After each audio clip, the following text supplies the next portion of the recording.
Hello guys, welcome to my channel. आज हम लोग देखने वाले हैं फ्रैक्शनल नंबर के बारे में। फ्रैक्शनल नंबर को हिंदी में हम लोग भिन्न संख्या कहते हैं। चलिए देखते हैं भिन्न संख्या होता क्या है। अब इसको एक एग्जांपल के थ्रू समझते हैं। जैसे कि हमारे पास जो है दो पेन है ना। मेरे पास दो पेन है, उसमें से एक पेन जो है मैं अपने फ्रेंड को देता हूँ। तो इसको लिखते कैसे हैं फ्रैक्शन में। मेरे पास टोटल था दो पेन और उसमें से एक पेन को मैंने अपने फ्रेंड को दे दिया। तो इसको लिखने का तरीका होगा 1 और बीच में एक लाइन खींच देंगे और नीचे जो है टोटल हमारे पास कितना पेन था उसको लिखेंगे। तो इस तरह से किसी फ्रैक्शन को लिखा जाता है। कहने का मतलब इसको पढ़ेंगे कैसे। इसको पढ़ने का तरीका होता है 1/2। ठीक है, तो ये कहलाता है आपका फ्रैक्शनल नंबर। यहाँ पे एग्जाम्पल दिए हुए हैं, इसको देख लेते हैं। ये आपका एक बॉक्स बना हुआ है। ये बॉक्स जो है टोटल 3 पार्ट में डिवाइड है। कितने पार्ट में डिवाइड है? टोटल 3 पार्ट में डिवाइड है। और इस 3 पार्ट में से आपका जो है कलर्ड कितना पार्ट है? 1 पार्ट कलर्ड है ना। तो इसको हम लोग कैसे लिखेंगे? 1/3। ओके, तो ये कहलाता है आपका फ्रैक्शनल नंबर। दूसरा एग्जांपल है आपका, एक सर्कल बना हुआ है।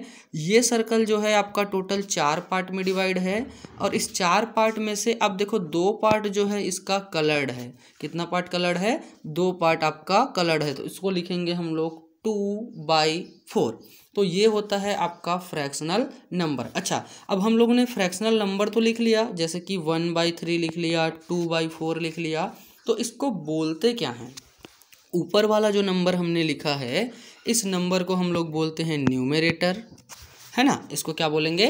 न्यूमरेटर। नीचे वाले नंबर को हम लोग बोलते हैं डिनोमिनेटर। ऊपर वाले नंबर को न्यूमरेटर, जिसको हिंदी में अंश कहा जाता है। नीचे वाले नंबर को हम लोग बोलते हैं डिनोमिनेटर, जिसको हिंदी में हर कहा जाता है। ठीक है, तो यहाँ पे आपका लिखा हुआ है x/y, है ना। x आपका न्यूमरेटर होगा, y आपका होगा डिनोमिनेटर। अब हम लोग देखते हैं टाइप ऑफ फ्रैक्शन के बारे में। टाइप ऑफ फ्रैक्शन क्या होता है?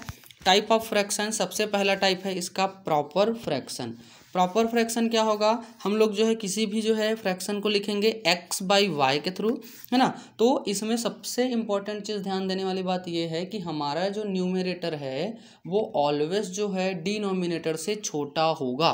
प्रॉपर फ्रैक्शन में न्यूमरेटर जो होगा डिनोमिनेटर से छोटा होगा। एक एग्जांपल के थ्रू इसको समझते हैं।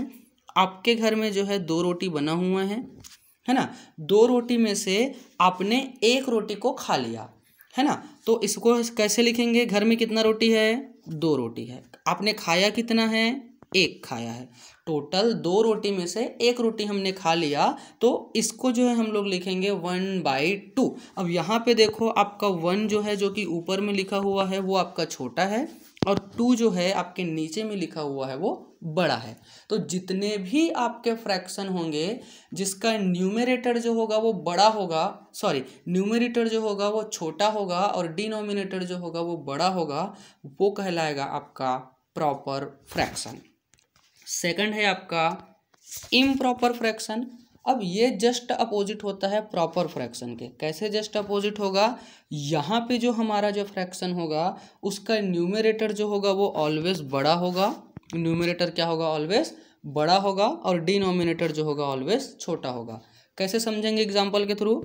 आपके घर में जो है 2 रोटी बना हुआ है ना। अब आपके घर में 2 रोटी बना हुआ है, आपने दोनों के दोनों रोटी को खा दिया।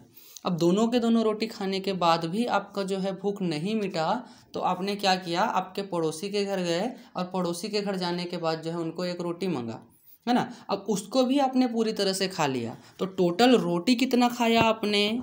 3 रोटी खाया, है ना। और टोटल आपके घर में कितनी रोटी बना था? 2 रोटी बना था। तो यहाँ पे देखिए, ध्यान से देखिए कि आपका जो न्यूमरेटर है वो आपका बड़ा हो गया और डिनोमिनेटर जो होता है वो आपका क्या हो गया? छोटा हो गया, है ना। तो ऑलवेज आपका जो है न्यूमरेटर बड़ा होगा और ऑलवेज आपका डिनोमिनेटर जो होगा वो छोटा होगा। वो कहलाता है आपका इम्प्रॉपर फ्रैक्शन। थर्ड है आपका मिक्स्ड फ्रैक्शन। मिक्स्ड फ्रैक्शन क्या होगा? मिक्स्ड फ्रैक्शन जो होता है इसमें एक नंबर तो आपका कंप्लीटली होल नंबर होता है, जिसको हम लोग हिंदी में पूर्ण संख्या बोलते हैं। क्या बोलते हैं?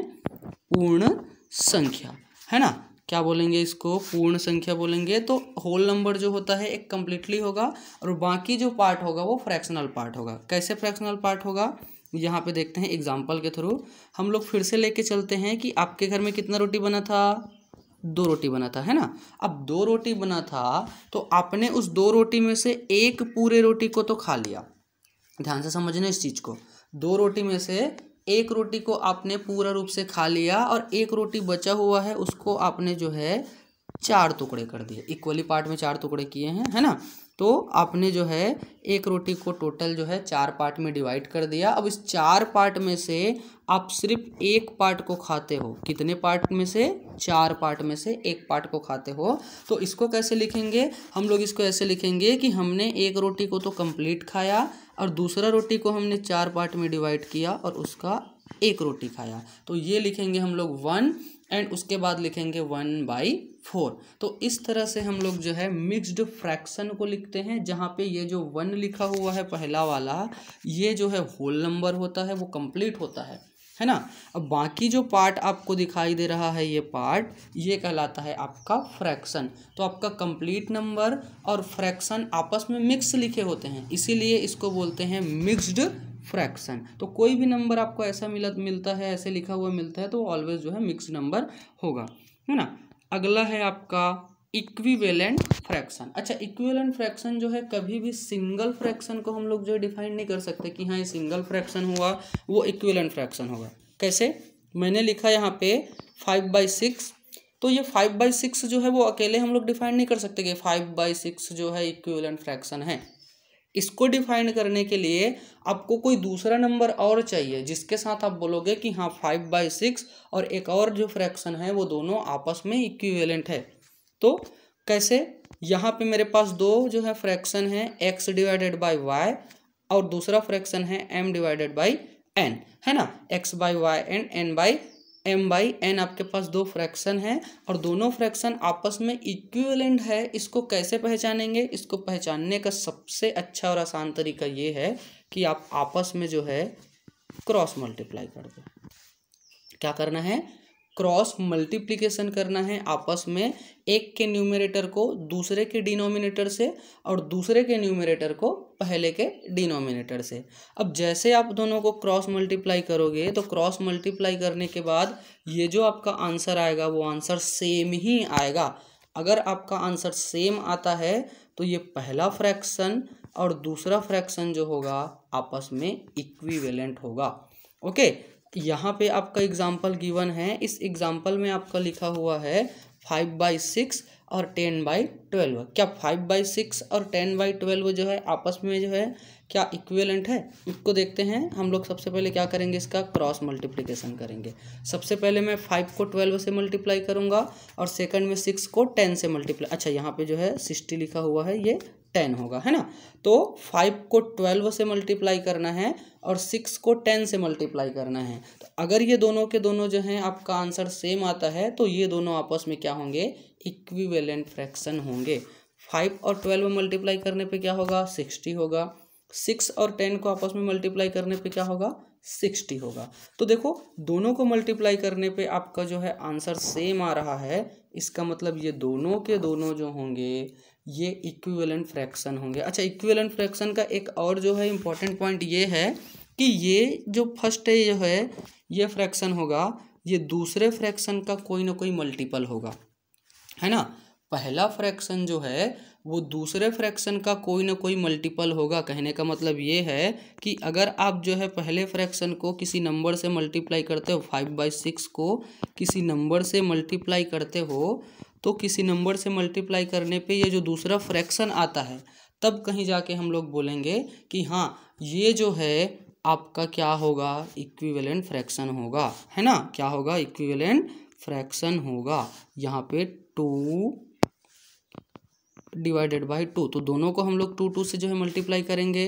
5 2 जा 10, 6 2 जा 12। देखो 2 से मल्टीप्लाई करने पे आपका जो है सेकंड जो है फ्रैक्शन आ गया। तो इस तरह से हम बोल सकते हैं कि आपका ये जो क्या है फर्स्ट फ्रैक्शन जो होगा इक्विवेलेंट फ्रैक्शन, अगर किसी से जो है डिफाइन कर रहे हैं तो दूसरे फ्रैक्शन का कोई ना कोई मल्टीपल जरूर होगा, जिसको हम लोग जो है किसी नंबर से मल्टीप्लाई करते हैं या फिर बड़े नंबर को किसी दोनों के सेम नंबर से जो है डिवाइड करते हैं।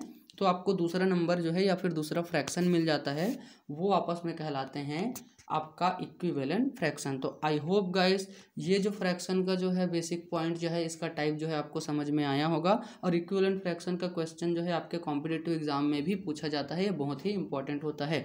इसके लिए कुछ क्वेश्चन हम लोग आगे भी देखेंगे, और आगे हम लोग देखेंगे कि कैसे जो है फ्रैक्शन का एडिशन होता है, कैसे सब्सट्रैक्शन होता है, मल्टीप्लिकेशन और डिवाइडेशन कैसे होता है। तो इसी तरह की जानकारी के लिए आप हमारे जो है चैनल के साथ जुड़े रहिए, है ना, और चैनल को सब्सक्राइब कीजिए एंड वीडियो को लाइक कीजिए। Thank you.